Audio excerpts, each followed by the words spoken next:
5 minutes de moussard avant de commencer. Il y a un jeu où on joue et il y en a qui disent c'est un jeu juif. C'est quoi ce jeu? C'est les jeux de dames.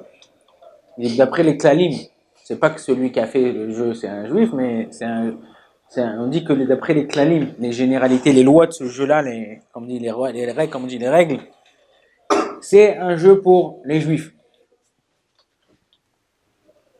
Première loi, des fois, tu avances d'un pour perdre un pion, mais c'est pour en gagner 2. Ok?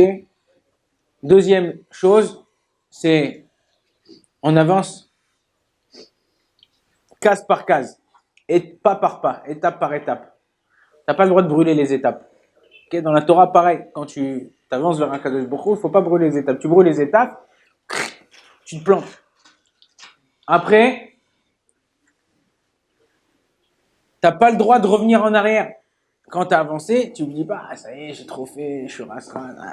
Tu avances doucement, doucement. Si tu avances bien et doucement, doucement, Kadosh Baruch Hu, il te fait kiffer ce que tu fais et tu avances doucement, doucement.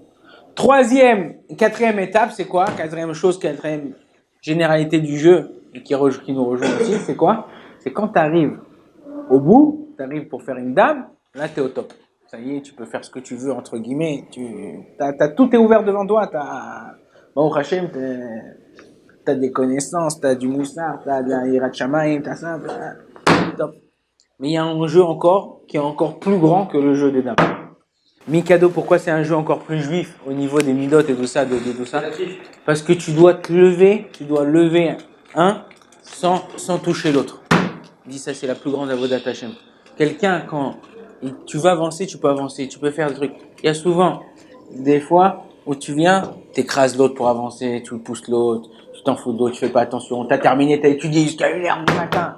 Ou t'es parti à un chiour, quand t'es à Paris, t'arrives chez toi à la maison, tu fais tout, la lumière, les machins, ton père, ta mère, ils dorment, tes frères, ils dorment. Là, dans la chambre, truc, tu déranges tout le monde.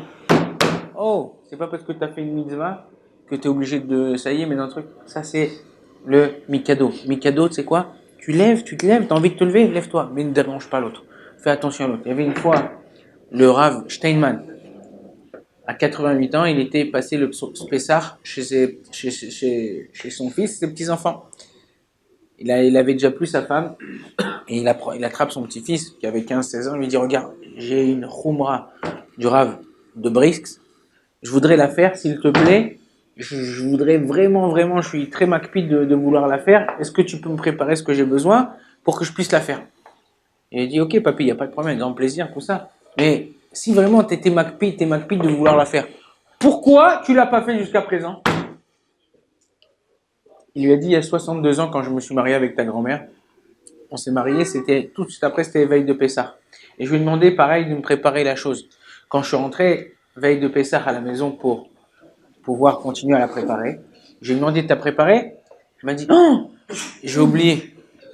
J'ai pas voulu la vexer, j'ai pas voulu lui dire quoi que ce soit. Je lui ai dit, bon, c'est pas grave, chérie, c'est juste une khumra, c'est juste quelque chose qu'on fait en plus, c'est pas grave, la prochaine fois. Et l'année d'après, quand ça arrivait Pessah, j'ai pas voulu lui redemander parce que j'ai dit, si je veux lui redemander, elle va se rappeler de l'année dernière qu'elle a pas fait, elle va se sentir mal vis-à-vis de moi. J'avais pas envie que ma femme se sente mal vis-à-vis de moi. Donc j'ai pas voulu la toucher, j'ai pas voulu la vexer. Moi, je peux faire des khumrot, je peux m'élever, je peux faire des choses en plus, mais pas sur le compte de quelqu'un d'autre. Je sais pas si je vous ai dit à vous une fois, pourquoi la lettre Tzadik, elle s'appelle Tzadik. Je vous ai dit, c'est à vous que j'ai dit ça. Pourquoi la lettre Tzadik, elle s'appelle Tzadik? Comment s'écrit un Tzadik dans le Sefer Torah? Le Tzadik dans le Sefer Torah s'écrit comme ça. Un Nun, un peu courbé, et ici un Yud. Ça fait un Tzadik, hop, hop, comme ça on écrit dans le Sefer Torah le Tzadik. Parce que le Tzadik c'est un Nun, c'est celui-là qui est nocé, c'est celui qui porte, qui transporte. Et sur lui il a un Yud. C'est quoi ce Yud là? C'est le Yehudi, c'est le Juif. Le Tzadik il sait prendre sur lui d'autres Juifs, il sait prendre sur lui des autres juifs pour pouvoir les faire avancer.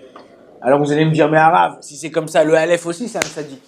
Pourquoi? Parce que le Aleph c'est un Vav avec un Yud dessus. Ouais? Non. Pourquoi? Parce qu'en bas aussi il a un Yud. Le Aleph il écrase un Yehudi pour prendre sur lui un autre Yehudi. Quelqu'un qui écrase d'autres pour avancer, c'est pas un Tzadik. Quelqu'un qui se penche, qui truc pour prendre quelqu'un d'autre sur lui. C'est ce qu'on fait nous les parents. C'est ce qu'on fait, c'est ce qu'ils font des fois les frères et sœurs entre eux. Les parents, ils prennent, ils se sacrifient pour leurs enfants. Les frères et sœurs, des fois le grand frère ou quelqu'un, un des frères qui a haré, qui est responsable, il fait tout pour que alléger ses parents, alléger tout ça. Toi, il prend sur lui. Ça, c'est un tzaddik. Et ça, c'est une Prinat Yosef. Rappelle-moi demain, on parlera de ça, du tzaddik. Le tzaddik par rapport au Baal Isurim demain, mes Baruch Adonai Leolam. Amen, amen.